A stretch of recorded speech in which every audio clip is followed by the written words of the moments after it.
विधिमंडळाचं पावसाळी अधिवेशन आमदार आणि मंत्री यांच्या कारनाम्यांमुळे चांगलंच गाजलंय। अधिवेशन संपलं पण नेते मंडळींचे कारनामे काही संपत नाहीत। आमदार संजय गायकवाड, मंत्री संजय शिरसाट, आव्हाड, पडळकर आणि या सगळ्यानंतर कृषी मंत्र्यांचा एक व्हिडिओ आता व्हायरल झालाय। कृषी मंत्री माणिकराव कोकाटे सभागृहामध्ये चक्क ऑनलाईन जुगार खेळतायत असा दावा करत आमदार रोहित पवार यांनी हा व्हिडिओ ट्विट केला आणि यानंतर राज्यामधल्या राजकारणामध्ये एक नवा वादही सुरू झाला। एकीकडे राज्यामध्ये शेतकरी आत्महत्या होत आहेत आणि असं असताना कृषी मंत्र्यांचा हा खेळ बघून नेमकं काय म्हणावं बघूयात याविषयीचा हा स्पेशल रिपोर्ट।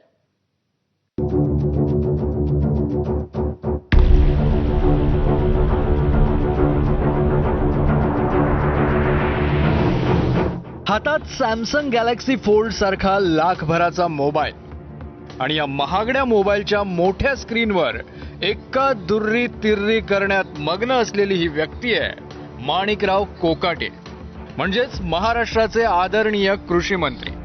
आपल्या कृषी मंत्र्यांनी ऑनलाईन पत्त्यांचा डाव मांडला होता चक्क विधान परिषदेमध्ये, तेही सभागृह सुरू असताना।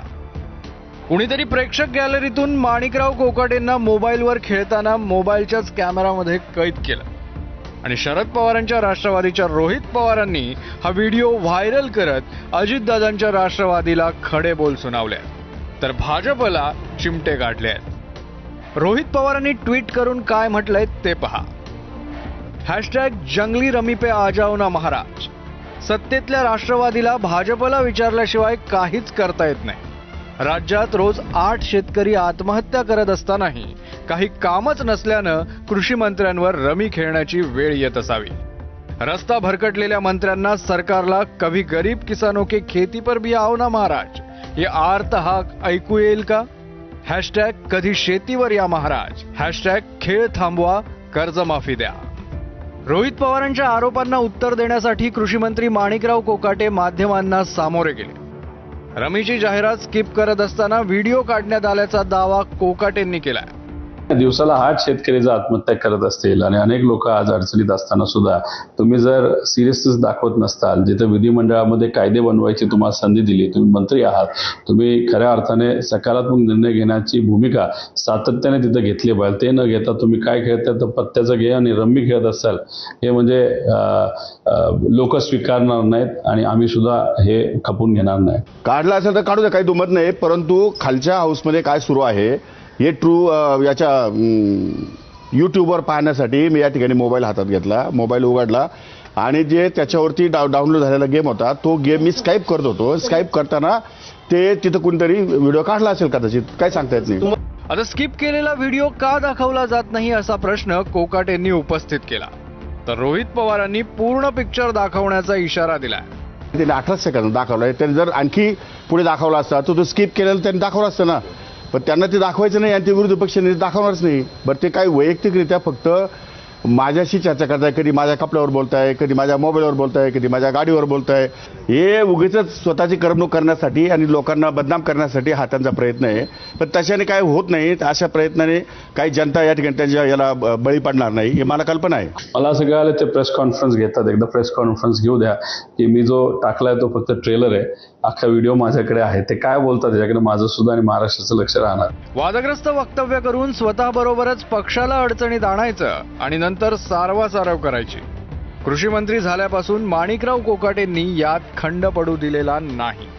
तसा विचार केला तर तुम्ही मला साधा कसं सांगा, भिकारी सुद्धा 1 रुपया घेत नाही हो, आणि आम्ही 1 रुपयावर विमा देतो गव्हर्नमेंट, त्याचा गैरफायदा लोकांनी घेण्याचा प्रयत्न केला आणि अशा प्रकारचे गैरप्रकार की बाकीच्या राज्यातल्या लोकांनी ऑनलाईन अर्ज दाखल केले, त्यामुळे अर्ज खूप साचले, खूप फोपावले। शेतकऱ्यांचा असं नाही की उभ्या पिकांचे पंचनामे केले जात आहे असं, ज्या हार्वेस्टिंग झालेले त्यांची पंचनामे करून काय करणार आहे? ढेकळाची पंचनामे करायची नाही, कांदे वगैरे ज्या पोळी वावरात आहेत त्यांचीच पंचनामे होतील, जे घरात आणून ठेवले त्याची पंचनामे करताय ना, त्याची पंचनामे करणं अवघड आहे, ती नियमात बसत नाही। जाणीवपूर्वक त्यांनी मला हे या ठिकाणी कृषीचं खातं दिले। आपल्याला कल्पना आहे ही तशी ओसाडगावचीच पाठीगी आहे, पण कसं असलं तरी सुद्धा त्यामध्ये सुद्धा चांगलं काम करता येऊ शकतं।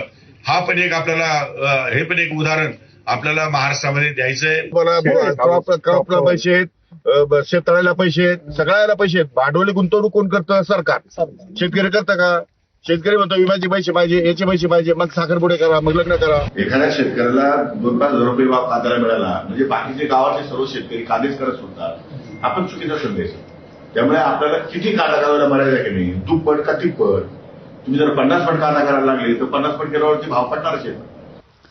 पदाचा गैरफायदा घेऊन सरकारी योजनेतील घर लाटल्याचा आरोप माणिकराव कोकाटेंवर आहे आणि या संपूर्ण न्यायप्रविष्ट असलेल्या प्रकरणात फैसला आपल्या बाजूने लागावा यासाठी माणिकराव कोकाटे यांनी देव आधीच पाण्यात ठेवले असतील. आणि या संपूर्ण वादग्रस्त प्रकरणात भर पडली आहे ती म्हणजे भर सभागृहात खेळलेल्या रमीची. त्यामुळे आता कोकाटेंच्या हकलपट्टीची मागणी करण्याची संधी ही विरोधकांना ऐतीच चालून आली आहे.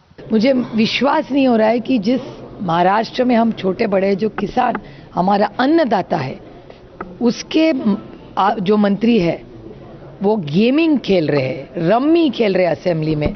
इसका खंडन होना चाहिए और उन्होंने ये जो गंदी हरकत की है उन्होंने रेजिग्नेशन देना चाहिए, नहीं तो मुख्यमंत्री जी ने उनको निकालना चाहिए. मला असं वाटतं की कृषी मंत्र्यांनी स्वतः काहीतरी खुलासा केला. मी कार्यक्रमामध्ये असल्यामुळे त्यांनी काय खुलासा केला ते मी ऐकलेलं नाही, पण त्यांनी त्या संदर्भातली स्वतः ते त्याच्यातले एक महत्त्वाचे असल्यामुळे ते जबाबदार राज्याचे मंत्री आहेत, त्यांनी खुलासा केलेला आहे. मी जरूर तो ऐकेन, तोही व्हिडिओ पाहण्याचा मी प्रयत्न नक्की करेन आणि मग त्या संदर्भातला जो काही निर्णय किंवा त्याला काय सूचना द्यायची असतील ते राष्ट्रीय अध्यक्ष देतील. जनतेचे प्रश्न अहो कोणी हमी द्यायची तर आम्ही खेळतोय. बोटं हलताना दिसत आहेत ना, राजा खाली गुलाम वरती. ॲड बघताना कळतं आणि खेळताना पण दिसतं ना. खेळताना बोटावरनं आपण पत्ते खालीवरती करताना होत नाही. आम्ही बघत असतो ना, तेव्हा आम्ही ॲडव्हर्टाईज बघत असतो, आम्ही काय काय बघत असतो, पण रमी खेळत नसतो. आम्ही गाणी बघत असतो. कधी कधी ठीक आहे बोर झालं तर काय काय करत असतो, आम्ही आतमध्ये बसून माहिती घेत असतो. कित्येक वेळा माझ्या भाषणांची माहिती मी आतमध्ये बसल्या बसल्या गुगलवरनं काढत असतो. मी तर आता टीव्हीवर पण खेळलं ते आमिर खान काय खेळतो, तो अजून शाहरुख खान काय खेळतो. आमचं तर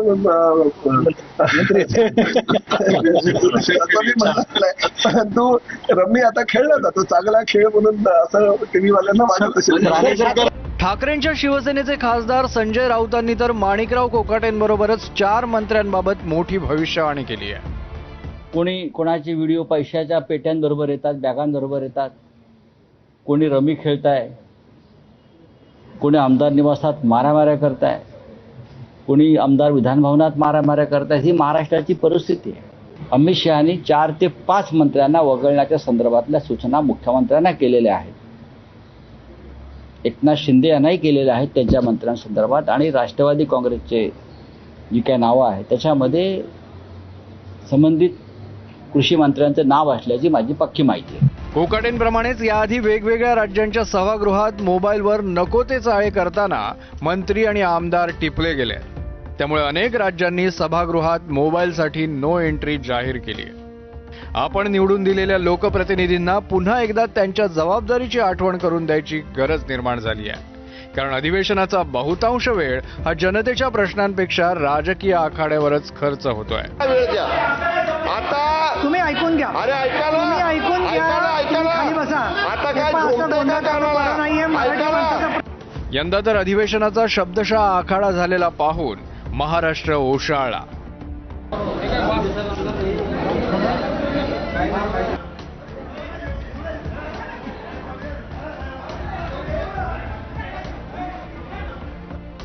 ज्या सभागृहात तुमच्या आमच्या आयुष्यासाठी महत्त्वाच्या प्रश्नांवर गांभीर्यानं चर्चा होणं अपेक्षित आहे, तिथे मंत्री जर ऑनलाईन पत्ते कुटत असतील तर लोकप्रतिनिधींनीच लोकशाहीचा खेळखंडोबा केलाय असं म्हणणं चुकीचं ठरणार नाही. निलेश बुधावले, एबीपी माझा, मुंबई. पावसाळी अधिवेशनामध्ये मुख्यमंत्री देवेंद्र